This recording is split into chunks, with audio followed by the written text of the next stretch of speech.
जोर का जोड़ नीरज जीशान की तरफ से आपको बहुत बहुत खुशामदीद। लेकिन आप सब बिल्कुल ठीक होंगे और आईपीएल एंजॉय कर रहे होंगे, क्योंकि इस वक्त न्यूजीलैंड से पाकिस्तान मुकम्मल तौर पर T20 सीरीज हार चुका है। एक सिर्फ मैच हमने जीतने की कोशिश की और हम जीत भी गए, मगर इसके बावजूद अगले 2 मैचेस हम बड़ी बुरी तरह से हार गए। और इसी के साथ अगर हम देखते हैं, आगे हमारी ओडीआई सीरीज भी शुरू होने जा रही हैं, जिसमें कुछ ऐसे नाम हैं न्यूजीलैंड की जानिब से जिनको हम बिल्कुल नहीं जानते हैं। हाँ, लेकिन हम अपने प्लेयर्स को जरूर जानते हैं। ये वहां जाकर क्या करने वाले हैं, इस हवाले से डिस्कशन का सिलसिला जारी करते हैं। मेरे साथ मौजूद हैं इमरान सुहेल साहब, स्पोर्ट्स एनालिस्ट, स्पोर्ट्स जर्नलिस्ट। अस्सलाम वालेकुम, कैसे हैं आप? वालेकुम सलाम, अल्हम्दुलिल्लाह। इमरान साहब, T20 तो हम बुरी तरह से हार गए हैं। मैं कल देख रही थी शायद कि हम साउथ अफ्रीका सीरीज भी T20 हार गए थे, और उसके बाद हम ऑस्ट्रेलिया सीरीज भी T20 में हम हार गए थे। हमारी T20 की टीम मजबूत नहीं है, ये बड़ी इंपॉर्टेंट चीज़ है। इसके बाद हमारा एशिया कप है जिसका फॉर्मेट T20 है, फिर हमारा वर्ल्ड कप है 2026 T20 का। हम T20 में मुसलसल, आपको नहीं लगता डाउनफॉल हमारा बढ़ता चला जाए? देखिए, T20 के अंदर एक वक्त हुआ करता था कि पाकिस्तान की टीम T20 में टॉप पर होती थी। हाँ। T20 की टीम बहुत अच्छी होती थी, हम वनडे और टेस्ट में स्ट्रगल कर रहे थे तब भी। लेकिन अब फिर कहते हैं ना, हम उल्टा सफ़र शुरू कर दिया हमने। अब T20 में हम बॉटम पे जाना शुरू हो गए हैं, और वनडे के अंदर कह रहे हैं कि शायद हमारी परफॉर्मेंस बेहतर हो रही है।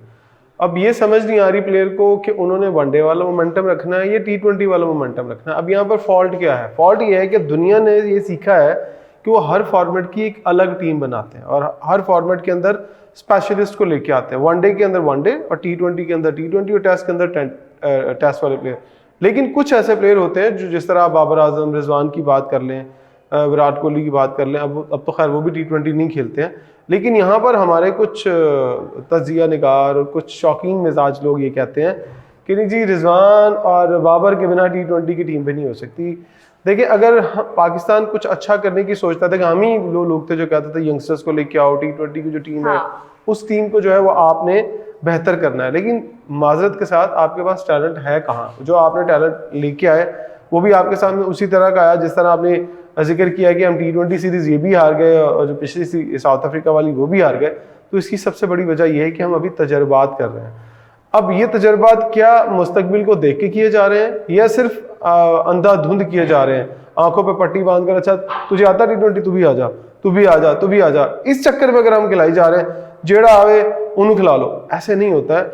अगर आपके पास अभी रिप्लेसमेंट नहीं है तो फिर आपको स्ट्रॉन्ग लोगों के साथ ही जाना पड़ेगा, चाहे वो सीनियर हैं चाहे वो पुराने प्लेयर हैं, आपको उनको खिलाना पड़ेगा। अब हमें ये बात रियलाइज हो गई है, एक एक करके, दो दो करके आप इन करें। अब आपने पूरी की पूरी टीम, हमने भी कहा था नहीं बना दें, लेकिन अब हमें पता चल गया है कि जो पीछे देग में दाने हैं ना, वो भी सारे काने हैं, तो फायदा कोई नहीं है। इमरान साहब, काफ़ी सारे सवाल मेरे जहन में आए जब आप बात कर रहे थे। उसमें से एक बहुत इंपॉर्टेंट सवाल ये है कि हमें T20 में मसला आना चाहिए नहीं था। उसकी वजह यह है कि ओडीआई में हमें प्रॉब्लम आया, क्योंकि हमने कहा कि नहीं, हमारा तो चैंपियंस कप जो है वो जुलाई के महीने में, पता नहीं मतलब उस टाइम पर हुआ था, तो उसमें तो बड़ा अभी फ़र्क, बड़ा गैप था अच्छा खासा कि आप चैंपियंस ट्रॉफी तक जाते। लेकिन T20 का चैंपियंस कप तो हमारा अभी हुआ है ना, और हुकूमत मतलब मैं कह रही हूँ हुकूमत ही है, खैर हमारे चेयरमैन साहब भी, लेकिन वो जिस तरह से मतलब प्लान कर रहे थे कि चैंपियंस कप होना चाहिए और इससे हम फौरी तौर पर यंग टैलेंट निकालेंगे बाहर, तो उसका फिर हमें इसका मतलब कोई फ़ायदा नहीं हुआ, ना ओडीआई में हुआ, ना हमें T20 में हुआ। देखिए, असल में हम मिक्स बहुत सारी चीज़ें कर रहे हैं। आप दुनिया में अगर अभी आप आईपीएल को देख रहे हैं, आईपीएल के अंदर टॉप प्लेयर्स खेलते हैं। हमारी बदकिस्मती ये है कि अगर हम चैंपियंस कप करवा रहे हैं उसके अंदर भी वही प्लेयर हैं, अगर हमने नेशनल T20 चैंपियनशिप करवाई है तो उसमें भी वही प्लेयर हैं, अगर हमारी नीचे जोनल लीग्स होती है तो उनमें भी वही प्लेयर हैं। आज आके आपके पास जो स्टफ़ है आप उसी स्टफ़ से खेल रहे हैं। बदकिस्मती ये है कि आपने जो स्टफ़ जमा किया अपने पास, जो रॉ मटेरियल हमारे पास पड़ा हुआ है, वो इसी तरह का है जिसमें कुछ भी नहीं है।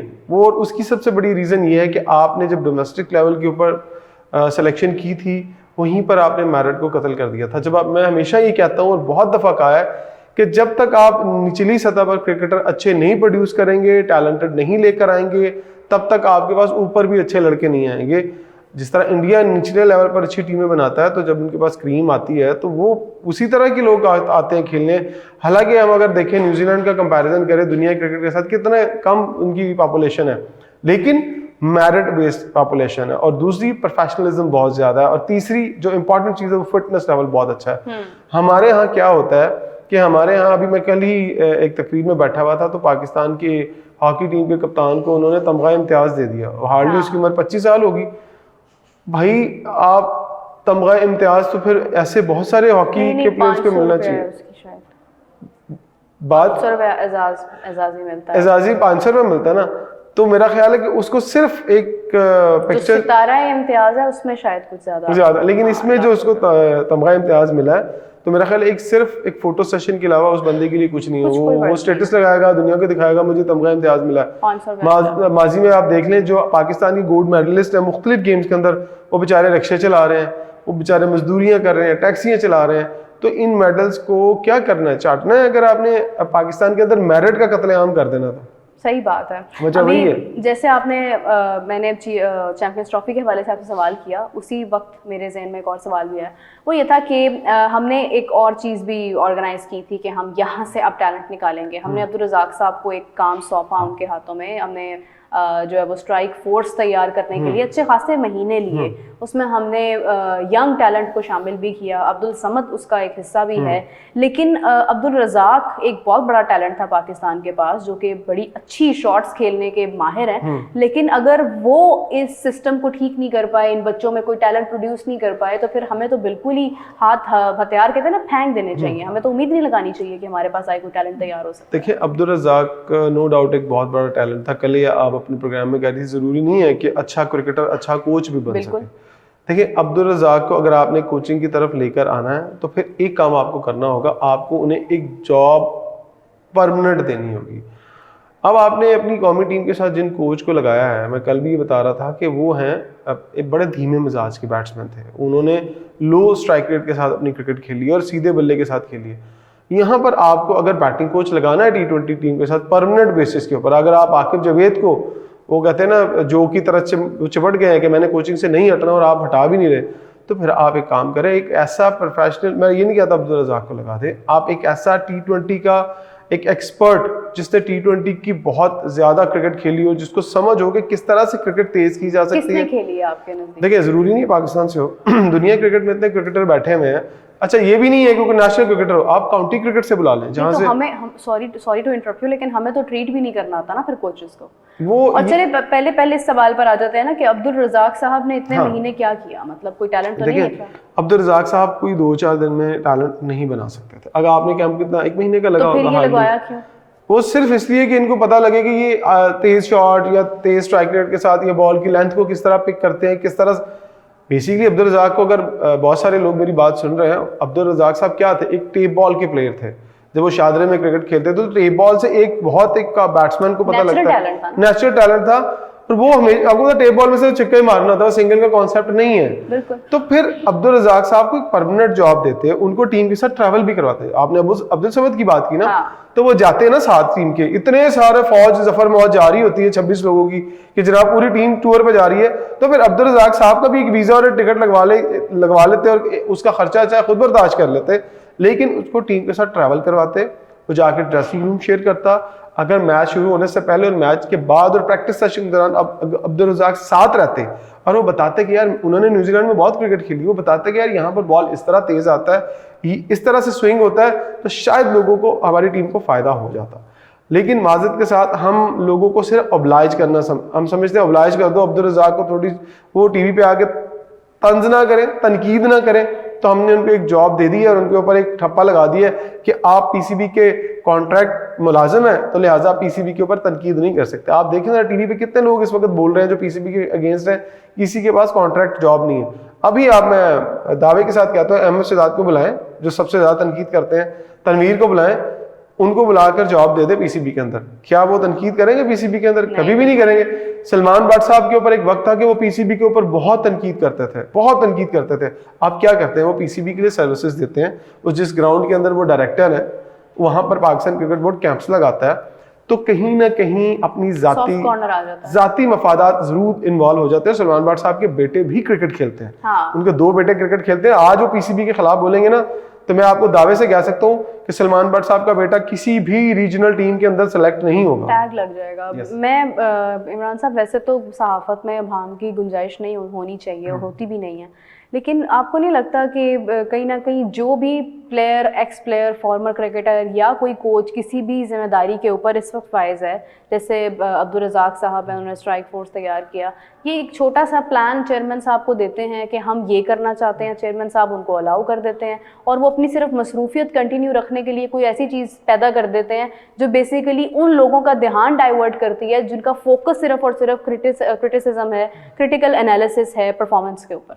देखिए मेरे चेयरमैन पीसीबी मोहसिन नकवी साहब की अगर बात करें तो वो हमें तो यही लगता है कि लॉयल शख्स हैं, लेकिन बिल्कुल है, मैं वही बात कर रही हूँ, लॉयल शख्स है, लेकिन उनको एक्सपीरियंस नहीं है। हाँ, क्रिकेट के हवाले से कहते हैं ना, जिसने उनको मशवरा दिया और उनके साथ चल दिया, वो मशवरा वो किन से लेते हैं? क्रिकेटर्स से।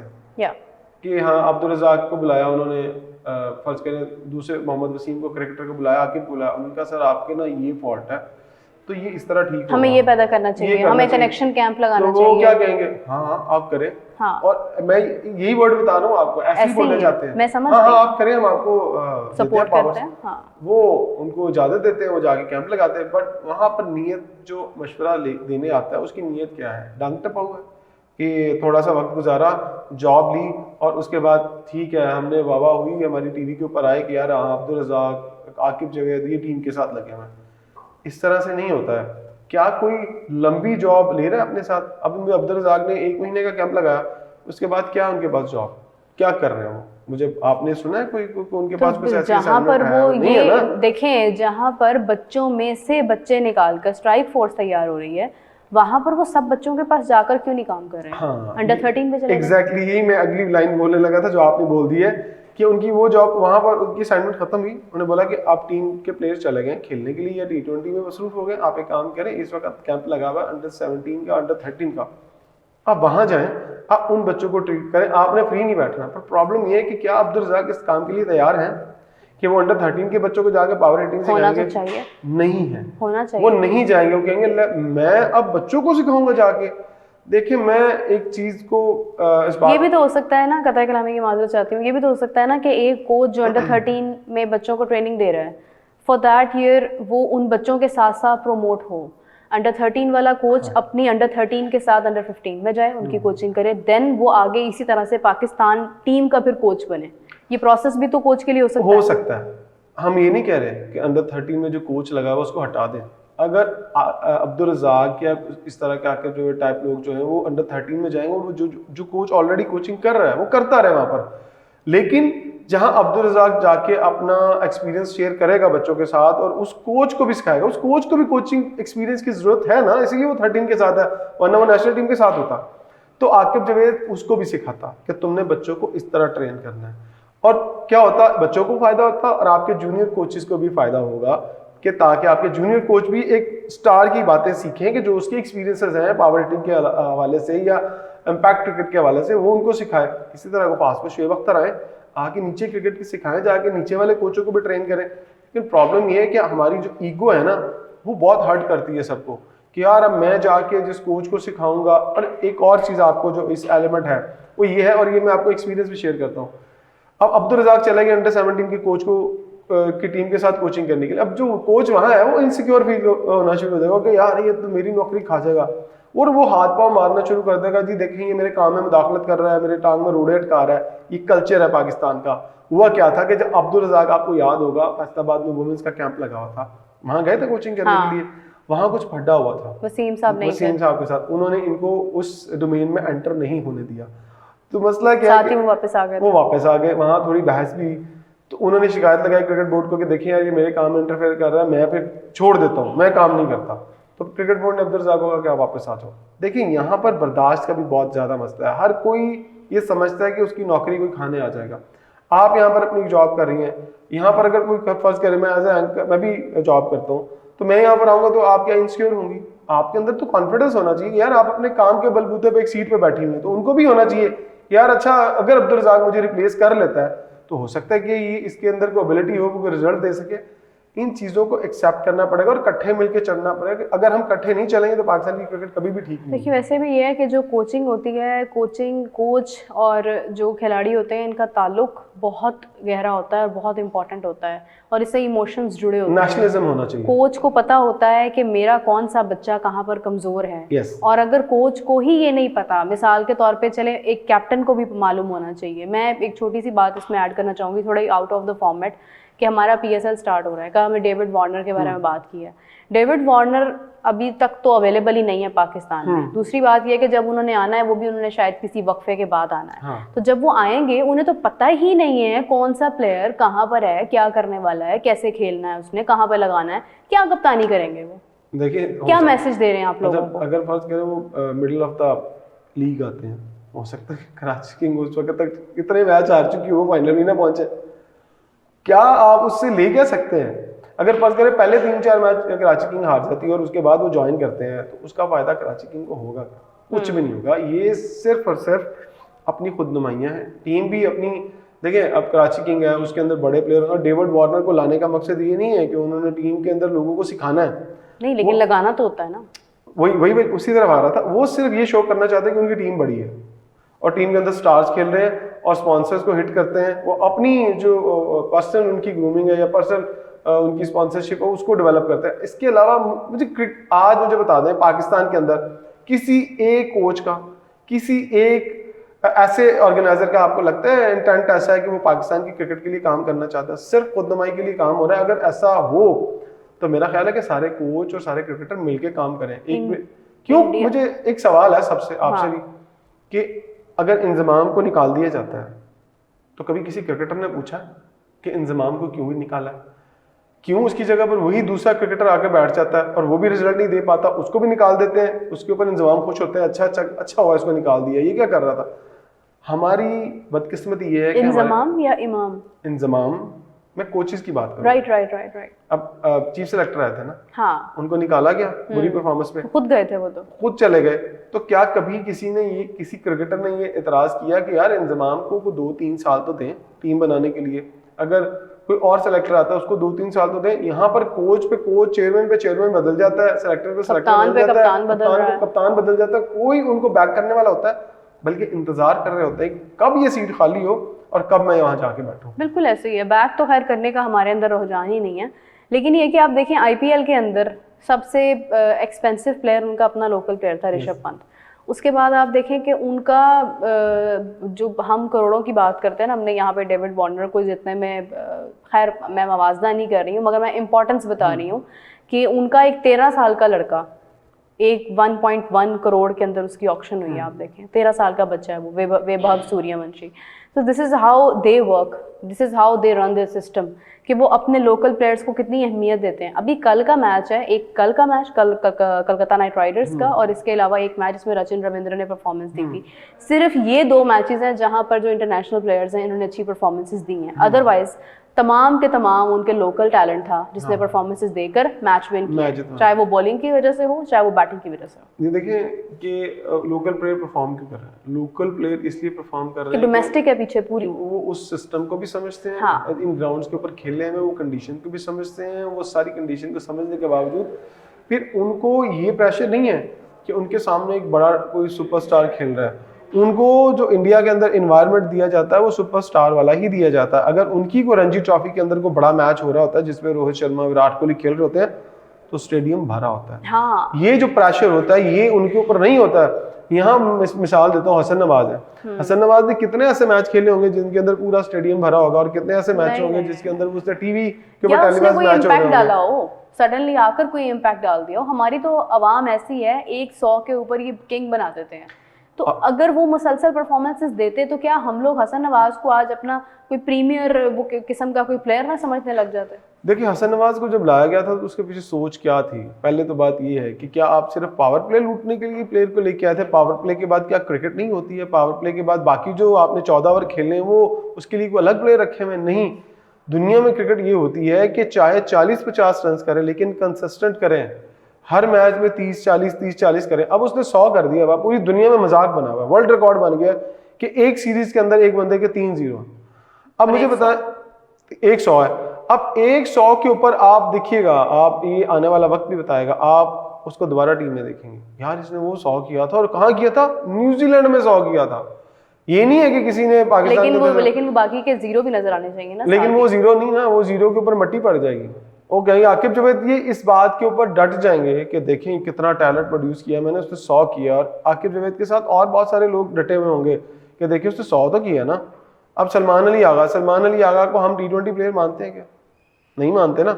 लेकिन उस बंदे ने अपने सीधे बल्ले के साथ शॉट खेल के बताया कि यहाँ रन हो सकते हैं। अगर जिस बंदे को हम प्लेयर नहीं मानते T20 का, अगर वो प्लेयर T20 के अंदर रन्स करता है तो मेरे बाकी जो प्लेयर हैं जो हम कहते हैं कि स्पेशलिस्ट है T20 के लिए, वो रन्स क्यों नहीं कर रहे हैं? नहीं इमरान साहब, आपने पावर प्ले की बात की है, हम अपने एक्सपर्ट्स के साथ पावर प्ले भी हार गए थे T20 में। जब ऑस्ट्रेलिया की बारी थी, ऑस्ट्रेलिया में उनके तमाम सबसे जो बेस्ट प्लेयर्स हैं वो काफ़ी हद तक मिसिंग थे। उसके बावजूद हमारा तो बल्कि पूरी टॉप टीम थी, बाबर आजम थे, रिजवान थे, हारिस थे, शाहीन थे।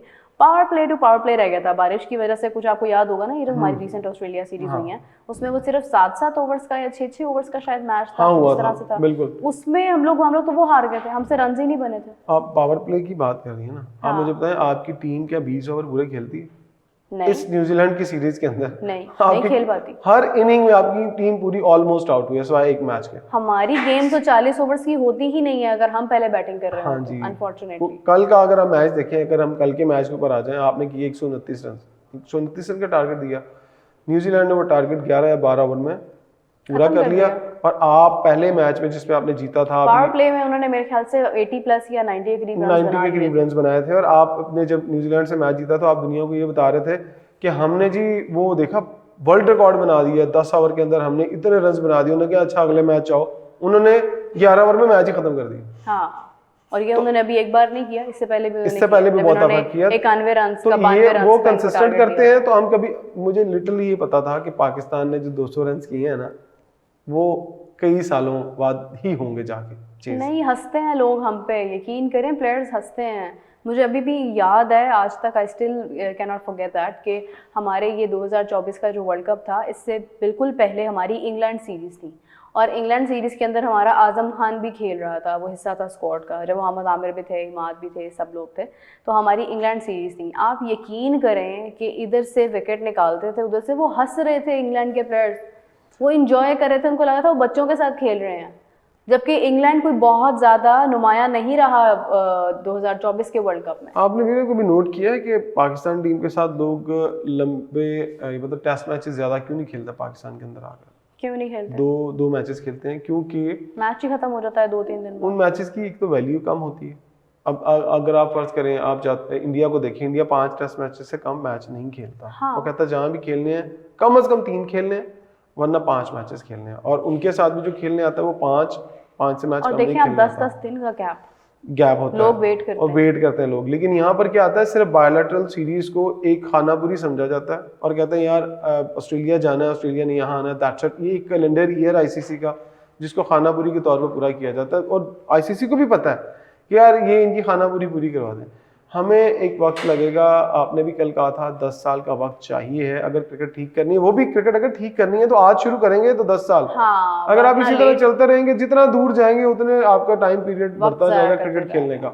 तो पाकिस्तान की क्रिकेट ऐसे ही चलेगी मेरा ख्याल। अब तो लोग भी, आपने शायद देखा होगा, रिएक्शंस भी नहीं आते हैं पाकिस्तान टीम के हारने के ऊपर। नहीं, अब तो कोई बात ही नहीं करता है। ना जीतने पर रिएक्शन आता है ना हारने पर रिएक्शन आता है। मैंने जब भी किसी को बताया, उन्होंने कहा है ना कि हमने आपको कहीं देखा है, तो मैंने कहा मैं स्पोर्ट्स एंकर हूँ। अच्छा तो स्पोर्ट्स में रह क्या गया है जो आप स्पोर्ट्स एंकर हैं? तो फिर मैं बड़ी मतलब शर्मिंदा हो जाती हूँ। फिर आप अगले दिन क्या करती हैं? फिर आने का दिल करता है काम पे? आ जाती हूँ, फिर शो करती हूँ आके। अब हमारे व्यूअर्स हैं, हमारे बड़े लॉयल। लेकिन हमारे जो प्लेयर्स हैं वो एक दिन सीरीज हारते हैं, अगले दिन बड़े खुशी एयरपोर्ट से बाहर आ रहे होते हैं। जैसे आज हमारी टीम के 8 प्लेयरों ने ज्वाइन कर लिया टीम को और 8 प्लेयर वापस आ गए और वो बड़ा प्राउडली आ रहे होंगे। हो सकता है कुछ लोगों को फूल भी पहनाने आए एयरपोर्ट के ऊपर। हसन नवाज की फैमिली है, ने 100 कीता जी। नहीं, वो तो उनकी फैमिली के इंटरव्यूज भी सामने आए थे। देखिए बुरी बात नहीं है अभी हसन नवाज को जज करना, इट्स टू अर्ली। अभी जज करना टू अर्ली। मैं कहता हूँ जज हो चुका है। मैं वही कह रही हूँ कि ये बहुत गलत है। हाँ, एज अ सुपरस्टार जज करना गलत है। अगर टैलेंट जज करना तो वो हमें जज हो चुका है। नहीं देखें, एक प्लेयर है, उसने एक 100 किया, ठीक है, वो कैसे किया, क्या किया, वो 100 उसका लिखा गया है। और न्यूजीलैंड के अगेंस्ट ही लिखा गया है, कौन खेल रहा था, बॉलिंग कौन कितने कर रहा कैच था, छूटे, किधर क्या शॉट मारा, हुआ, किधर शॉट नहीं मारा, ये कभी भी रजिस्टर्ड नहीं हुआ, ना ये डेटा एनालिस्ट बता 100 सकते रजिस्टर्ड हो हैं। गया। इसके लिए आपको अपने दिमाग से मैच देखना और एनालाइज करना पड़ता है। बट बात यह है कि क्या ही अच्छा हो कि अगर आपको पता चल गया है कि ये प्लेयर 100 करने की एलियत इसने रखी है, जैसे भी रखी है, आप उस पर काम करना शुरू कर दें। आप उस पर आज काम करें, आप उसकी टेक्निक ठीक करें, आप उसके कदम चलाएं आगे को, आप उसको जैसे भी आपने करना है आप उसको थोड़ा बहुत मूवमेंट सिखाएं, उसके ऊपर मेहनत करें, तो हो सकता है कि ये प्लेयर आगे जाए, अगर आपने लेके जाना है तो। देखिए मेरा ख्याल है कि हसन नवाज के ऊपर इन्वेस्टमेंट करना वेस्ट ऑफ टाइम। नहीं तो फिर किस पे करनी है? फिर अगर है इन्वेस्टमेंट करनी है ना इसमें, तो इसको फर्स्ट क्लास खिलाएं, कम से कम फर्स्ट क्लास के 25-30 मैचेस खिलाएं। देखिए फर्स्ट क्लास के अंदर क्या होता है, फर्स्ट क्लास के अंदर आप मुंह उठा के शॉट नहीं मार सकते हैं, वहाँ अच्छे स्पिनर लगे होते हैं और आपको बॉल रोकना आता है, आपको चारों तरफ बॉल खेलना पड़ता है। वहाँ पर तो पैड पे लगे आउट दे देते हैं। बदकिस्मती मेरे यही है कि मैंने कल भी बता रहा था कि न्यूजीलैंड के अगर जो प्लेयर खेल रहे हैं, अगर उनका आप करियर निकालें तो उन्होंने T20 मैचेस को 40-40, 50-50 खेलने में। अगर हम अपनी टीम के मैचेस निकाल लें तो हमारी टीम के उतने मैचेस नहीं बनते, आधा मार्जिन है। नहीं, न्यूजीलैंड के कुछ प्लेयर्स ऐसे भी हैं जो पाकिस्तान के अगेंस्ट जब खेलना होता है तो वो 3-3, 4-4 मैचेस वालों को भी खिला देते हैं। लेकिन फर्स्ट क्लास तो खेले होते हैं उन्होंने अपने हाँ, डोमेस्टिक का एक्सपीरियंस होता है उनके पास। बात कर रही हूँ कि वो बड़े यंग प्लेयर्स को भी खिला दिया उन्होंने। लेकिन ऑस्ट्रेलिया भी इसी तरह करता है, उनको कोई उनके वो बच्चे भी इनको हरा देते हैं। हो अफसोस की बात तो ये है कि साउथ अफ्रीका में मफाका नाम मुझे भी नहीं भूलता, तीनों फॉर्मेट्स में वो एक नया प्लेयर था, उसका डेब्यू था, तीनों फॉर्मेट्स में उसने हमारे किंग को आउट कर दिया, बाबर आजम को। असल में क्या था, एग्रेशन था, एक पैशन था कि ना हाँ यार बाबर को गेंद कर रहा हूँ तो मैंने पूरे, और उन्होंने लगाया मफाका को बाबर की दफा। मेरा आप ख्याल ये देखें, अब हमारे सुफियान मुकीम के साथ जो हुआ है वो आपने देख लिया। अब देखिए कल से हम बहुत सारे कम लोग इसके ऊपर बात कर रहे हैं कि सुफियान मुकीम का कसूर क्या है, क्या यहाँ पर बेजिद आड़े आई हुई है कि आकिब जावेद ने क्या नहीं मैं नहीं खेलन देना। 2 विकेट्स निकाली उन्होंने आते ही। देखिए 2 ओवर में 2 विकेट्स निकाली और रन्स भी नहीं दिए, तो अगर उसको आप पूरी सीरीज खिलाते तो आपके 4 ओवर कहीं ना कहीं तो काम आता है। लेकिन मैं आपको ये बता दूं न्यूजीलैंड की सीरीज वनडे वाली इतनी आसान नहीं होगी न्यूजीलैंड के लिए। वो सीरीज थोड़ा टफ सीरीज होगी, मुश्किल सीरीज होगी, क्योंकि वहाँ प्रॉपर स्पिनर्स अगर खिलाएंगे तो फिर मैं वही बात करूँ अगर खिलाएंगे तो। आई विश के जो होना है अच्छा हो, लेकिन फर्क नहीं पड़ता है। इमरान, हम लोग पहले सीरीज जीतते हुए जा रहे थे, हम फेवरेट थे चैंपियंस ट्रॉफी में, हमारी होम ग्राउंड थी, मगर बड़े टूर्नामेंट्स का प्रेशर ही हमसे हैंडल नहीं होता है। तो इसलिए अब तो हम ये जो है ना एक कन्फ्यूजन और एक ये जो इल्यूजन है हमारे आगे कि नहीं हम सीरीज जीत रहे हैं तो हम अच्छी टीम बन गए हैं, इसका तो किस्सा ही ख़त्म हो चुका है। इस पे तो हमें कोई होप नहीं है कि हम सीरीज जीतने के बावजूद जो है वो बड़े टूर्नामेंट्स में कुछ कर पाएंगे। सवाल मेरा ये है कि अगर पाकिस्तान को क्वालिफाइंग राउंड खेलना पड़ गया तो क्या होगा? क्वालिफाइंग राउंड खेलना पड़ गया तो फिर मुझे लगता है सारे सीनियर दोबारा से वापस आ जाएंगे। जितने भी सीनियर हैं वो टका के जोर लगाएंगे कि किसी तरह से क्वालिफाइंग राउंड में हम क्वालिफाई कर जाएं अपनी मेन इवेंट के लिए। तो ये भी एक हमारी लम्हा फिक्रिया है कि क्वालिफाइंग राउंड अगर खेलना पड़ जाता तो फिर आप अंदाज़ा लगा लें कि इस क्रिकेट का बेड़ा गर्क करने में किस किस का हाथ है। सबका फिर जो तजर्बात कर रहे हैं इनको कभी कोई कटहरे में लाएगा, कभी कोई इनसे पूछेगा, वो सवाल करेगा। ये तो नहीं है ना मेरा कि आपने 2 साल के लिए आकिब जावेद के हवाले क्रिकेट की और वो क्रिकेट का बेड़ा करके चले गए और उसको पूछने वाला कोई नहीं है। ये जो इंडिया ने एक सिस्टम बनाया हुआ ना, जो प्लेयर जितना परफॉर्म करेगा उसको उतने पैसे दें, उतना मुआवजा मिले। यहाँ पर भी मेरा ख्याल है कुछ ऐसा होना चाहिए कि परफॉर्मेंस बेस आपको मुआवजे मिलने चाहिए। विदाउट परफॉर्मेंस अगर आपको मुआवजे मिलने शुरू हो जाते हैं, उन्हें पता है कि यार आकिब जावेद साहब को मेरा 2 साल का कॉन्ट्रैक्ट है, मेरी इतनी सैलरी है, मैं टीम जीते हारे मुझे कभी किसी ने पूछना ही नहीं है, मैं किसी और मुल्क के साथ जाऊंगा, कहीं और जाके काम कर लूंगा, किसी और असाइनमेंट पे लग जाऊंगा। ये लगाने की देर है आपके, बहुत सारे क्रिकेटर्स रिटायरमेंट लेके बाहर चले जाएंगे। मेरा ख्याल है कि शायद अब वक्त आ चुका है कि हमारे जो अच्छे कोचेज हैं उनको हायर कर लिया जाए, चाहे वो इंटरनेशनल कोचेज। अब आप कह रही हैं कि हम बाहर वाले कोचेज के साथ बुरा सलूक करते हैं, तो ये बात सबसे पहले मोहसिन नकवी साहब को हमें समझानी पड़ेगी कि जो पढ़ा लिखा क्वालिफाइड कोच नहीं, हम बुरा सलूक नहीं करते, हम इतना अच्छा सलूक करते हैं कि वो कोचेस ये भूल जाते हैं कि उनकी असल जिम्मेदारी क्या है। हम उनको इतना फ्री हैंड कर देते हैं। अगर मैं खुले लफ्ज़ों में बात करूं, पाकिस्तान के अलावा वो हर जगह पे वक्त गुजारते हैं।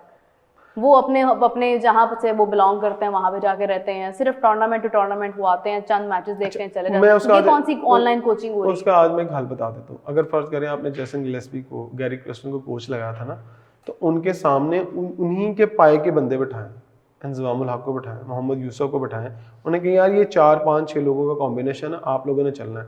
अगर उनके सामने आप जूनियर लोगों को लगा देंगे गैरी क्रिस्टन के सामने, जिनका कोचिंग एक्सपीरियंस ज़ीरो होगा, तो वो उनको आप अंडर ले आएंगे, वो प्रेशराइज करेंगे उनको। लेकिन जब आप उनके सामने एक्सपीरियंस लोग बिठाएंगे तो वो भी उनकी बात सुनेंगे कि नहीं यार ये बात कहीं ना कहीं ठीक कर रहे हैं। देखिए मेरे भी एक छोटी सी बात है, हमारे जितने भी पॉलिटिशियंस हैं या अमीर लोग हैं, इलाज करवाने के लिए कहाँ जाते हैं? अस्पताल।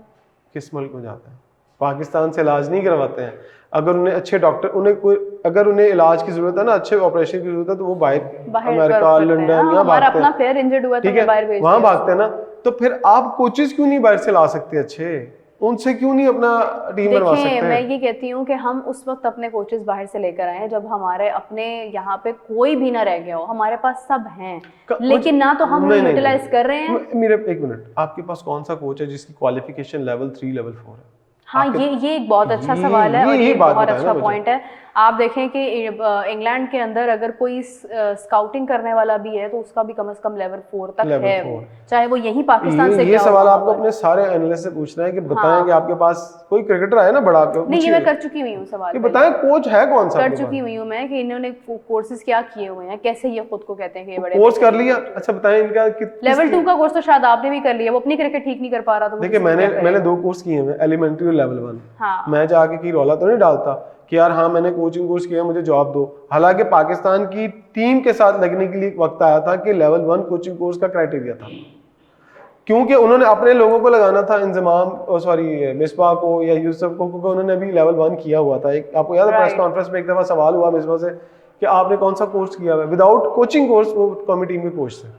तो आप यहाँ से वो अच्छा खेलते और यही नहीं होना चाहिए मेरे कि किसी लेवल 3 किया हुआ उसको पूछे कि आपका लेवल 3 का एक्सपीरियंस क्या है, इस टीम के साथ कितना काम किया। खेल के टेक्निक के अलावा उनकी जो तवज्जो वो सिर्फ और सिर्फ फिटनेस पर भी कहाँ थी? फिटनेस पर सख्ती करते हैं। अब अगर फिटनेस की बात करें तो मैं सबसे पहले उस शख्स को कटहरे में लेके आऊँ कि जनाब बताओ मोहम्मद अली क्या फास्ट बॉलर फिट था, जिसका बॉल नहीं पहुंच रहा था, खुद पिच तक नहीं पहुंच पा रहा था? किस फिटनेस क्राइटेरिया की बात कर रहे हैं? जब आप देखें चैंपियंस कप में जिसको शामिल करेंगे इट मींस कि वो फिट है। आपको अपना वो एक ऑन कैमरा होता है क्या ये फिटनेस लेवल? देखें अब गेट कीपिंग पड़ी हुई है ना, आपने गेट कीपिंग करनी है, आपने देखना है कि वहां से जा रहा है कौन कौन अहलियत रखता है कि उसको बाहर निकाला जाए। क्योंकि अगर आपको यही नहीं पता, अगर आपके पास गेट कीपिंग ही नहीं है तो फिर तो फ़र्क ही नहीं पड़ता, जो मर्जी ऐसे ही जाता जाएगा। खैर हमें प्रोग्राम का इख्तिताम करना है, अभी काफ़ी सारी डिस्कशन हमने की है। आपसे मुलाकात होती है कुछ ही देर के बाद। इमरान साहब को भी के लिए हम शुक्रिया अदा कर देते हैं, लेकिन यह कि मैं आपको ज्वाइन करूँगी कुछ ही देर के बाद। अपना बहुत सारा ख्याल रखिएगा, टेक केयर, बाय बाय।